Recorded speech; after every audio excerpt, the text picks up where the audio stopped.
नमस्कार, हमारे IGNOU audio books channel पर आपका स्वागत है।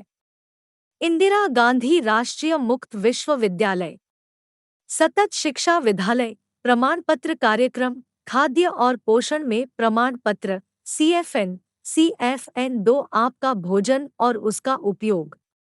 BLOC के 5 पोषण स्तर, भोजन संबंधी आदतें और भ्रांत आदतें। इकाई 17 खाद्य पदार्थों के विषय में प्रचलित गलत जानकारियाँ।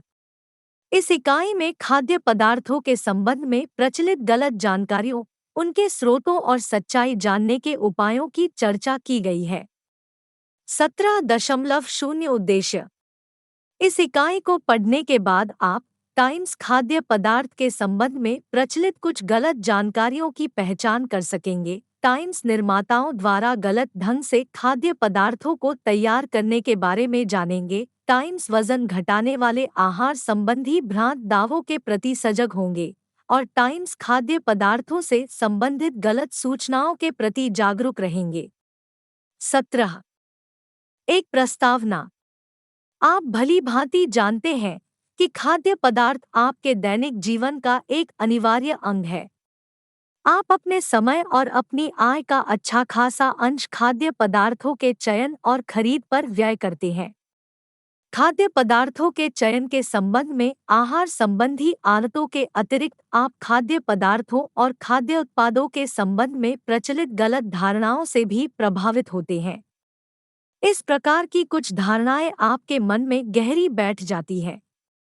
खाद्य पदार्थों और उनके द्वारा प्रदान किए जाने वाले पोषक तत्वों के संबंध में आपको बातचीत अथवा समाचार पत्रों, पत्रिकाओं और पुस्तकों के माध्यम से विविध प्रकार के विचार जानने को मिलते हैं।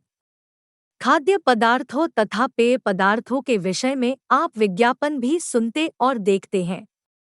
इस प्रकार आप जो सुनते व देखते हैं, उससे परोक्ष रूप से आपके विचारों पर प्रभाव पड़ता है। आपके मन में जो धारणाएं हैं अथवा आप जो कुछ सुनते हैं अथवा खाद्य उत्पाद संबंधी विज्ञापनों में दिए गए दावों तथा आपने जो छपी हुई सामग्री पढ़ी है, उसमें दिए गए विचारों को आप परखना चाहेंगे और यह देखना चाहेंगे कि आपके अपने ज्ञान के प्रकाश में इन सब में कितनी सच्चाई है। आखिर में आप यह भी जानना चाहेंगे कि खाद्य पदार्थों के विषय में फैलाई गई गलत सूचनाओं की जांच कैसे की जा सकती है। 17। 2 जल संबंधी गलत धारणाएं। पीने के पानी के बारे में कई बार आपको बहुत सी सलाह दी गई होगी, जैसा कि आपने इकाई 1 में पढ़ा है। जल शरीर का एक अनिवार्य अंग है। शरीर में खाद्य पदार्थों को पचाने, अवशोषित करने और उसे एक स्थान से दूसरे स्थान तक पहुंचाने के लिए इसकी आवश्यकता होती है। इसलिए जल के संबंध में कोई भी गलत धारणा शरीर में खाद्य पदार्थों के उपयोग में बाधा पहुंचाएगी। जल के संबंध में लोगों की जो गलत धारणाएं हैं, आइए उनमें से कुछ की जांच करें। कुछ लोग यह समझते हैं कि पेय जल वजन घटाने में उनकी सहायता कर सकता है, किंतु आप जानते हैं कि पानी न तो कोशिकाओं में से वसा को निकालता है और न अधिक भोजन से उत्पन्न अतिरिक्त कैलोरी को शरीर से निकाल सकता है, किंतु वजन कम करने के लिए अधिक ऊर्जा वाले पेय पदार्थों के स्थान पर पानी पिया जा सकता है। दूसरी ओर कुछ लोग यह सलाह भी देते हैं कि वजन घटाने का एक अच्छा तरीका पानी कम पीना है, क्योंकि पानी मोटापा बढ़ाता है। जैसा कि हम जानते हैं, पानी में कैलोरी प्रदान करने वाले पोषक तत्व नहीं होते और इसलिए वह कोई कैलोरी प्रदान नहीं करता। हमेशा याद रखें कि आपको पानी पीने पर रोक नहीं लगानी चाहिए और वजन घटाने वाले आहार के साथ ऐसी औषधियाँ नहीं लेनी चाहिए जिनसे पेशाब की मात्रा बढ़ जाती है। वजन की जांच से पूर्व खिलाड़ी या हवाई जहाज के पायलट जल्दी से वजन घटाने के लिए कई बार इन तरीकों का प्रयोग करते हैं। इससे निर्जलीकरण, डिहाइड्रेशन हो सकता है और आपके हृदवाहिका तंत्र, कार्डियोवैस्कुलर सिस्टम में दबाव उत्पन्न हो सकता है तथा गुर्दे को हानि पहुंच सकती है। शरीर में होने वाली तरल पदार्थों की कमी की पूर्ति करने का सबसे उत्तम और सस्ता तरीका सादा पानी पीना है। जब कोई व्यक्ति अथवा बालक दस्त और उल्टियों से पीड़ित हो जाता है, तो कुछ लोग उसे पानी पिलाना बंद कर देते हैं। उन्हें यह उम्मीद होती है कि पानी न देने से रोगी के दस्त और उल्टियां कम हो जाएंगी। जैसा कि आप इकाई 9 में पढ़ चुके हैं, जिस व्यक्ति को दस्त और उल्टियों के कारण शरीर में तरल पदार्थों की कमी हो जाती है, उसे उबालकर ठंडे किए गए स्वच्छ जल में चीनी, नमक और नींबू मिलाकर देना बहुत महत्वपूर्ण है। ऐसी दशा में निर्जलीकरण रोकने के लिए रोगी को पानी पिलाना उसके जीवन के लिए, विशेषकर बच्चों के लिए, निर्णायक सिद्ध हो सकता है। बोध प्रश्न एक जल के संबंध में कुछ गलत धारणाओं का उल्लेख करें। ये स्वास्थ्य को कैसे प्रभावित करती है? दो, क्या आपको जल के विषय में आपके क्षेत्र में प्रचलित किसी अन्य गलत धारणा की जानकारी है? यह बच्चों अथवा वयस्कों द्वारा ली जाने वाली पानी की मात्रा को कैसे प्रभावित कर सकती है? विश्लेषण कीजिए। 17। 3 अनाजों और अनाज उत्पादों के संबंध में भ्रांतियाँ। यह एक गलत धारणा है कि स्टार्चयुक्त खाद्य पदार्थों जैसे कि चावल और डबल रोटी आदि में ऊर्जा, कैलोरी बहुत अधिक मात्रा में होती है। वजन घटाने के इच्छुक व्यक्तियों में से अनेक अपने आहार में से बहुधा अनाजों की मात्रा में कमी कर देते हैं या फिर उनमें से कुछ को लेना ही छोड़ देते हैं। आपको ऐसे लोगों को यह बताना चाहिए कि मूल अनाज और सादा ब्रेड, जिसमें चपाती, रोटी आदि शामिल है, अत्यधिक ऊर्जा, कैलोरी से संपन्न नहीं होते। कैलोरी तो उनमें मिलाए गए खाद्य पदार्थों जैसे कि घी, मक्खन, पनीर, जैम, चीनी, तिलहन, चटनी आदि से आती है।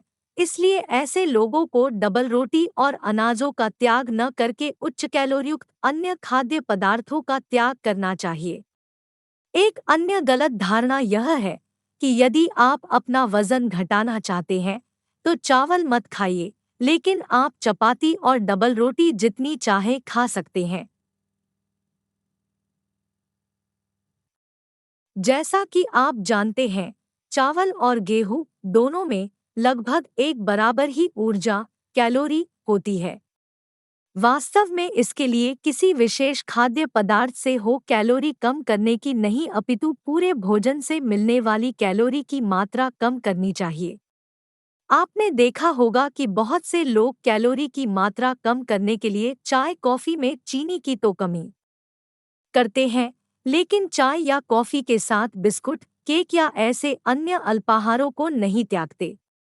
जैसा कि आप जानते हैं, चाय की एक चम्मच के बराबर चीनी में केवल 20 कैलोरी होती है, जबकि वे जो बिस्कुट आदि खाते हैं, उनमें 50 से 100 तक कैलोरी होती है।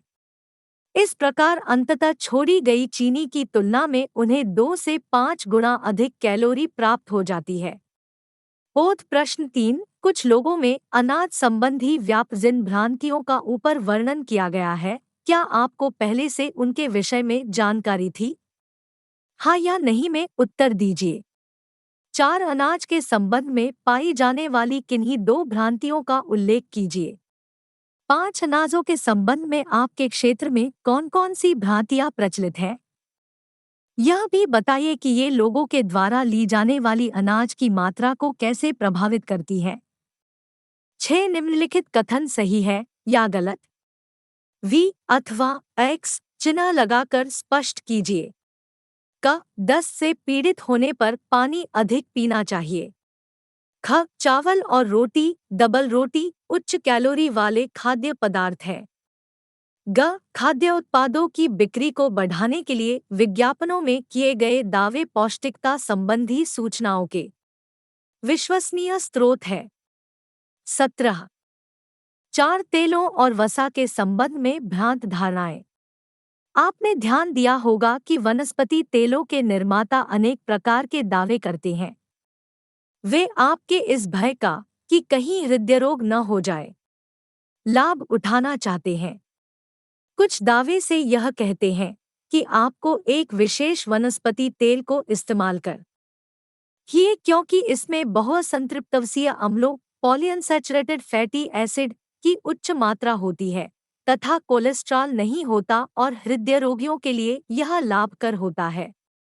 वास्तविकता यह है कि नारियल और जैतून के तेलों को छोड़कर सभी वनस्पति तेलों में इन अम्लों की उच्च मात्रा होती है। इस बात का हमेशा ध्यान रखें कि वनस्पति तेलों में कोलेस्ट्रॉल बिल्कुल नहीं होता। यह कहना कि एक विशेष ब्रांड वाले वनस्पति तेल में कोलेस्ट्रॉल नहीं होता, आपको गुमराह करने के इरादे से कहा जाता है। इससे आप यह सोच सकते हैं कि अन्य ब्रांडों वाले वनस्पति तेलों में कोलेस्ट्रॉल होता है। ऐसे सभी दावों के कारण एक साधारण आदमी यह महसूस करने लगता है कि वह किसी विशेष ब्रांड के वनस्पति तेल का उपभोग कर सकता है और उससे उसे कोई खतरा नहीं है। यह बात सही नहीं है। तेल अथवा वसा, असंतृप्त या संतृप्त, की प्रकृति को इनके कैलोरीमान से न उलझाए। जैसा कि आप पहले पढ़ चुके हैं, सभी तेल, घी और वनस्पति तेल एक समान मात्रा में अर्थात प्रति ग्राम 9 कैलोरी प्रदान करते हैं। इसलिए जब किसी तेल के विज्ञापन में कहा जाता है कि यह तेल कम कैलोरी प्रदान करता है, तो यह सही नहीं होता। बोध प्रश्न 7 बतलाइए नीचे दिए हुए वक्तव्य सही है या गलत। क आपको केवल मूंगफली के तेल का इस्तेमाल करना चाहिए क्योंकि इसमें बहुअसंतृप्तवसीय अम्लों की मात्रा अधिक होती है। ख वनस्पति तेलों में कोलेस्ट्रॉल बिल्कुल नहीं होता। ग वनस्पति तेलों का आप जितनी चाहे उतनी मात्रा में उपभोग कर सकते हैं क्योंकि इसमें बहुअसंतृप्तवसीय अम्लों पॉलीअनसैचुरेटेड फैटी एसिड की मात्रा अधिक होती है तथा कोलेस्ट्रॉल बिल्कुल नहीं होता है। 17 5 अन्य खाद्य पदार्थों व उनके खाद्य उत्पादों संबंधी दावे। आपने ध्यान दिया होगा कि आप अधिकतर ऐसे खाद्य उत्पाद भी बाजार से खरीदते हैं जिन्हें आपकी माता अथवा दादी घर में बनाया करती थी। यही नहीं, आप नए नए खाद्य उत्पादों को तलाशने और उनका स्वाद लेने के लिए लालायित रहते हैं। इस प्रकार खाद्य पदार्थ व उनके उत्पाद आपके रसोई घर से निकलकर बाजार में आ गया है।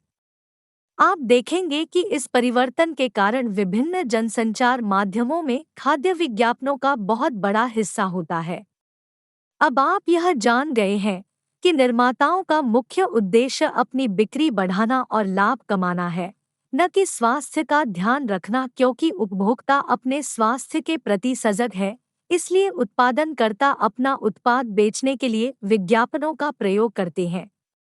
आइए निर्माताओं द्वारा किए गए ऐसे कुछ दावों की जांच करें। हम सभी अपने शिशुओं और बालकों की वृद्धि और स्वास्थ्य के प्रति चिंतित रहते हैं। इसलिए आप पाते हैं कि बच्चों के लिए ऊपरी आहार जैसे पाउडर का दूध इत्यादि को कुछ इस प्रकार विज्ञापित किया जाता है कि वह आपको अपने शिशु के लिए उपयुक्त लगता है।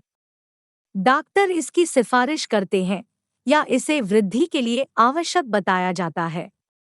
तथ्य तो यह है कि इन उत्पादों में कोई भी विशेष बात नहीं है। इनमें से अधिकांश उन्हीं अनाजों से बने हैं जिनका आप अपने घर में इस्तेमाल करते हैं। इन्हीं में वे कुछ दूध का पाउडर, चीनी, खनिज लवण और विटामिन मिला देते हैं।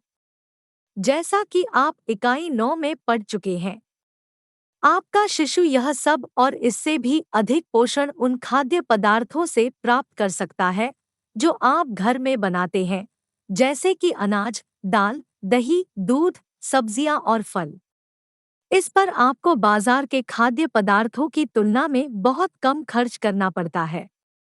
एक और लाभ यह होगा कि इस प्रकार आपके बालक में आहार संबंधी अच्छी आदतों का विकास होगा जो जीवन भर उसके लिए सहायक सिद्ध होगा।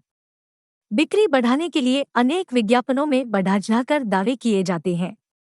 उदाहरण के लिए किसी विशेष ब्रांड के बिस्कुट के विषय में कहा जाता है कि वे बच्चों के लिए बढ़िया आहार है।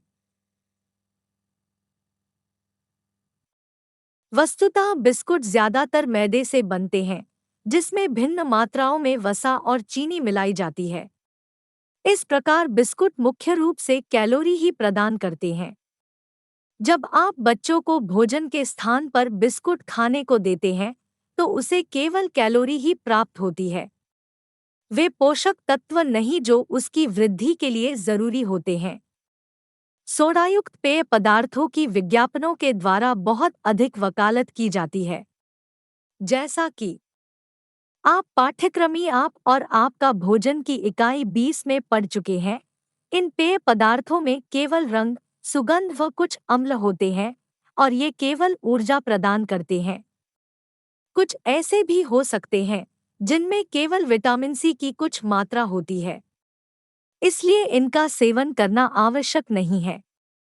इनके अधिक सेवन से आपके द्वारा ली जाने वाली ऊर्जा की मात्रा बढ़ जाती है। इसलिए यदि आप पहले 4 खाद्य वर्गों से खाद्य पदार्थ लेकर अपनी पोषण की आवश्यकताएं पूरी कर लेते हैं, तो आप कभी-कभी इन पेय पदार्थों का सेवन कर सकते हैं। बोध प्रश्न 8 खाद्य उत्पादों के विज्ञापनदाताओं का उद्देश्य क्या होता है? 9 खाद्य उत्पादों के विषय में किए गए दावों का उल्लेख कीजिए। यह कितने सत्य है? 10 क्या बच्चे के लिए दोपहर के भोजन की पूर्ति केवल बिस्कुटों द्वारा की जा सकती है? 17 6 खाद्य पदार्थों के चयन संबंधी भ्रांतियाँ। कुछ खाद्य पदार्थों के प्रति आपके मन में भ्रांतियाँ हो सकती हैं। इनके कारण आप किसी उत्पाद को सामान्य से अधिक मूल्य पर खरीद सकते हैं। उदाहरण के लिए, विलायती अंडों की तुलना में देसी अंडे अधिक पौष्टिक माने जाते हैं। वस्तुतः ऐसा है नहीं। देसी और विलायती शब्द केवल मुर्गी की नस्ल के सूचक है। इससे अंडे की रचना प्रभावित नहीं होती। जब आप उपहार देने के लिए खाद्य पदार्थों का चयन करते हैं, जब आप उसमें अपनी पसंद के साथ प्रेम की भावना और व्यय करने की क्षमता को ध्यान में रखते हैं।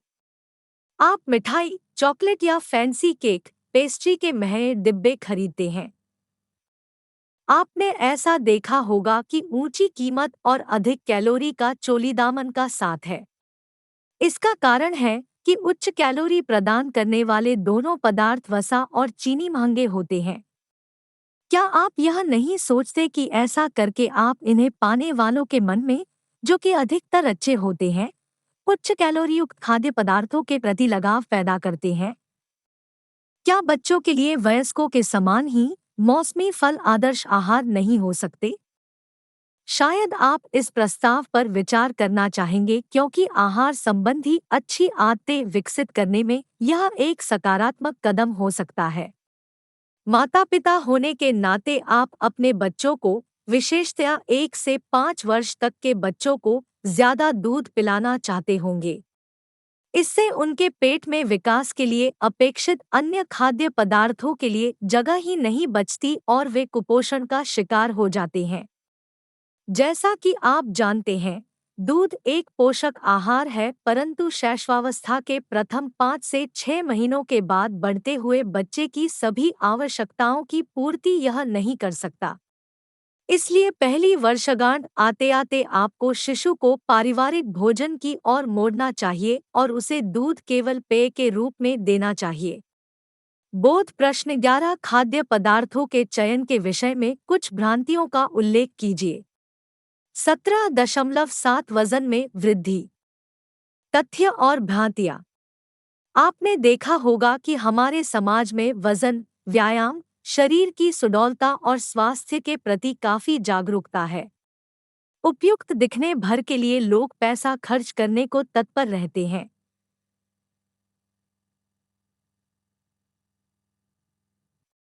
स्वाभाविक है कि इस मांग की पूर्ति करने के लिए सर्वथा नए किस्म के उत्पाद और सेवाएं विकसित की जा रही है। जैसा कि इकाई 7 में पढ़ चुके हैं, अपने शारीरिक वजन को बनाए रखने के लिए आपको आहार से मिलने वाली ऊर्जा व शरीर के कार्यों के लिए खर्च होने वाली ऊर्जा में संतुलन रखना चाहिए। लेकिन मोटे लोग वजन घटाने के लिए नए तरीकों की तलाश में रहते हैं, जो चमत्कारिक ढंग से शरीर की संग्रहित वसा को पिघलाकर निकाल दे। आप देखते हैं कि वजन घटाने के द्रुत, सुगम और शर्तिया आहार पेश किए जाने लगे हैं।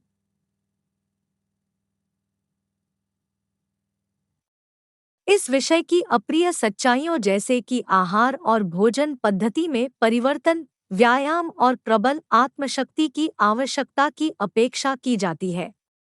परिणामस्वरूप निराशा ही हाथ लगती है और धन का नुकसान होता है। आइए वजन घटाने के विषय में लोगों की भ्रमपूर्ण धारणाओं की जांच करें। कुछ मोटे लोग समझते हैं कि जो भी कुछ वे खाते हैं वह वसा में बदल जाता है। उनके भाग्य में मोटा होना तथा अन्य भाग्यशालियों की किस्मत में पतला होना लिखा है। जैसा कि आप जानते हैं, शरीर की आवश्यकता से अधिक खाने पर सभी अन्य आवश्यक पोषक तत्व वसा में परिवर्तित हो जाते हैं।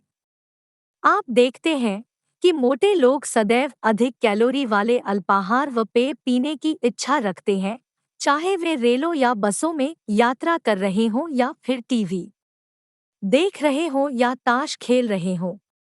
कामकाज के समय अथवा फुर्सत के वक्त शारीरिक गतिविधि में वे मुश्किल से ही ऊर्जा व्यय करते हैं। इसके विपरीत पतला आदमी अच्छी तरह भोजन करता है। भोजनों के बीच वह अल्पाहार नहीं करता, प्यास बुझाने के लिए वह पानी पीता है, वह खेलता भी है अथवा फुर्सत के समय बाग में बागवानी भी करता है। आता भाग्य नहीं अपितु जीवन शैली यह तय करती है कि आप कितने मोटे अथवा पतले होंगे। एक अन्य गलत धारणा यह है कि मोटे हृदय रोगी के लिए वजन कम करना खतरनाक होता है। जैसा कि आप जान चुके हैं, केवल मोटापा हृदय पर नहीं अपितु सारे शरीर पर अतिरिक्त भार डालता है। ऐसे व्यक्ति के लिए वजन घटाना अत्यंत जरूरी होता है। ऐसे व्यक्ति को यह भली भांति जान लेना चाहिए कि वजन घटाने के लिए उसे किसी सुयोग्य आहार विशेषज्ञ एवं कार्य चिकित्सक फिजिशियन का मार्गदर्शन प्राप्त करना चाहिए और उसी की निगरानी में यह कार्य करना चाहिए। ऐसे मोटे लोग हैं जो वजन घटाने की आशा में किसी किसी वक्त का खाना नहीं खाते, परंतु आमतौर पर इसका परिणाम यह होता है कि उन्हें अत्यधिक भूख सताने लगती है और आगामी खाने के समय वे अनियंत्रित रूप में खाते हैं। थोड़ा थोड़ा करके दिन में 3 या 4 बार खाने से वे सही फैसला कर सकते हैं और अपने खाने की मात्रा को कम कर सकते हैं। आप वजन घटाने वाले अनेक प्रकार के नए आहारों के विषय में सुनते और पढ़ते हैं। कुछ तो खतरनाक होते हैं और अधिकांश से उत्पन्न वजन की कमी स्थायी नहीं होती। आप यह निर्णय कैसे करेंगे कि यह विश्वसनीय है या नहीं? जब भी वजन घटाने वाला कोई नया आहार सामने आए, आपको यह जांच करनी चाहिए कि क दैनिक भोजन दर्शिका के अनुसार यह संतुलित है व नहीं। ख वह सचमुच कम कैलोरी वाला है कि नहीं। ग उसमें विविध प्रकार के रुचिकर खाद्य पदार्थ हैं और आप उस प्रकार का आहार आसानी से अपना सकते हैं। घ वह आहार संबंधी अच्छी आदतें विकसित करने में आपकी सहायता करता है। न वांछित स्तर तक वजन कम कर लेने के उपरांत भी समुचित संशोधन करके आप इसका सेवन जारी रख सकते हैं। च वह आपके सामान्य खाद्य बजट के अनुकूल है। बोध प्रश्न 12 वजन घटाने वाले आहार की विश्वसनीयता की जांच आप कैसे करेंगे? 17.8 खाद्य पदार्थों के विषय में गलत सूचनाओं के प्रति कैसे जागरूक रहें? खाद्य पदार्थों के विषय में प्रचलित भ्रांतियों में से कुछ की झलक आपको मिल चुकी है। जो उदाहरण दिए गए हैं उनकी संख्या न्यूनतम रखी गई है क्योंकि वे केवल उदाहरण के लिए थे। खाद्य पदार्थों के विषय में कही गई और भ्रामक बातें भी आपको जानने को मिलेंगी। इस चर्चा का उद्देश्य आपको यह बताना है कि लोगों द्वारा किए गए दावों का मूल्यांकन कैसे किया जाए। जब आप निर्मित खाद्य पदार्थों का चयन करते हैं, तब आपको खाद्य उत्पाद के संबंध में निर्माता द्वारा किए गए दावों का विश्लेषण करना चाहिए। दावा क्या है? क्या वह उन बातों से मेल खाता है जो कि आपने इस पाठ्यक्रम में पढ़ी है? इन प्रश्नों के उत्तर आपको यह निर्णय लेने में सहायक होंगे कि वह खाद्य उत्पाद खरीदने योग्य है या नहीं तथा वह आपके नियमित आहार के अनुकूल है या नहीं। बहुत से विज्ञापनों का उद्देश्य बच्चों को प्रभावित करना होता है। बच्चों को गुमराह होने से बचाने के लिए यह महत्वपूर्ण है कि दावों के विषय में आपने जो मूल्यांकन किया है उसकी चर्चा उनसे करें। 17। 9 सारांश। आप इस बात को समझ चुके हैं कि खाद्य पदार्थ आपके जीवन का एक अनिवार्य अंग है। यह आपकी बातचीत का महत्वपूर्ण विषय है। इसके विषय में आप समाचार पत्रों, पत्रिकाओं और पुस्तकों में पढ़ते हैं। खाद्य पदार्थों और पेयों के विषय में विज्ञापनों में आप बहुत कुछ देखते और सुनते हैं। इनमें से कुछ सूचनाएं मूल्यवान हो सकती हैं, लेकिन बहुत सी नहीं भी हो सकती। गुमराह होने से बचने के लिए जल, अनाजों, तेलों, वसा और अन्य खाद्य उत्पादों संबंधी भ्रांतियों, धारणाओं और दावों की अपने ज्ञान के प्रकाश में तर्कपूर्ण ढंग से जांच करना आवश्यक है। मोटापे के विषय में भी बहुत सी धारणाएं प्रचलित हैं। आजकल बड़ी संख्या में कई किस्म के वजन घटाने वाले तरीकों की चर्चा की जाती है, जिनमें से अधिकांश वजन की अपेक्षा पैसे की ही कमी करते हैं। खाद्य पदार्थों और खाद्य उत्पादों के चयन के लिए उनके संबंध में दिए गए किन्हीं दावों को स्वीकार करने से पूर्व उनके विषय में प्रस्तुत किए गए साक्ष्यों की विश्वसनीयता की जांच करना जरूरी है, क्योंकि ये आपके स्वास्थ्य और सुख संपन्नता को प्रभावित करते हैं। धन्यवाद। मिलते हैं अगले वीडियो में।